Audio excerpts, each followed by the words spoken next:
Fala pessoal, Dr. Túlio Sperbi. Hoje nós vamos conversar sobre suplementação.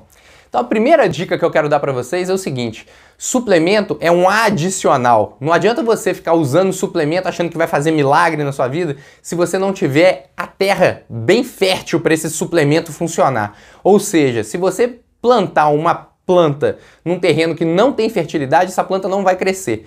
Com suplemento funciona da mesma maneira.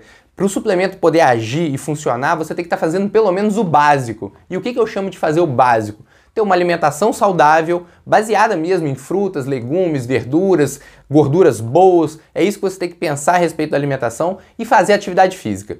Você fazendo o básico, ou seja, cuidando da sua terra, mantendo essa terra fértil, o suplemento tem tudo para funcionar.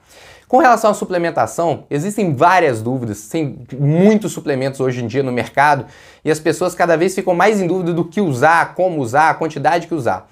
Primeira coisa que eu gosto de falar para todo mundo, isso é muito individual. Não é todo mundo que precisa usar tudo que todo mundo precisa usar. Então é uma coisa meio confusa, meio complexa, mas é bem simples.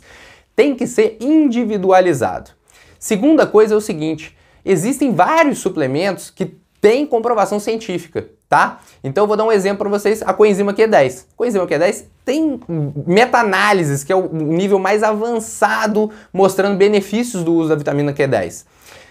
Porém, a gente sabe que existem suplementos, por exemplo, vou dar um exemplo para vocês na cardiologia, tá? A vitamina D, né, o hormônio D, um hormônio super importante para o nosso corpo, para as funções vitais do nosso corpo, mas que ainda não conseguiu mostrar benefício na prevenção de doença cardiovascular.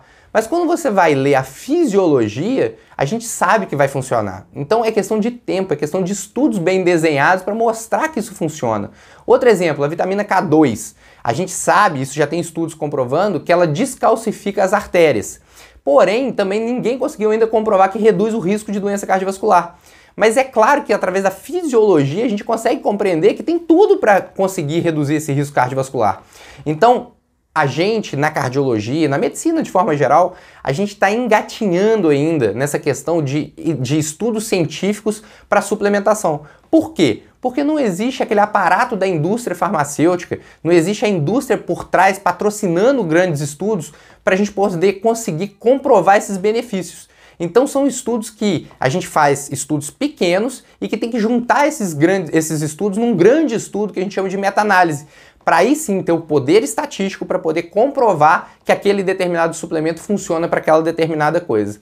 Então, a gente não precisa, eu pelo menos penso assim, tá? A gente não precisa ficar esperando comprovação científica para tudo. Existem algumas coisas que através da fisiologia e do bom senso a gente consegue ver que aquilo vai trazer benefício para o paciente e a gente está autorizado a suplementar, tá? Então esse é o meu recado de hoje. Suplemento, ele é muito bom, desde que indicado da maneira correta, para o caso correto, individualizado e num terreno fértil, beleza? Não brinque com o seu coração, até a próxima dica, um grande abraço!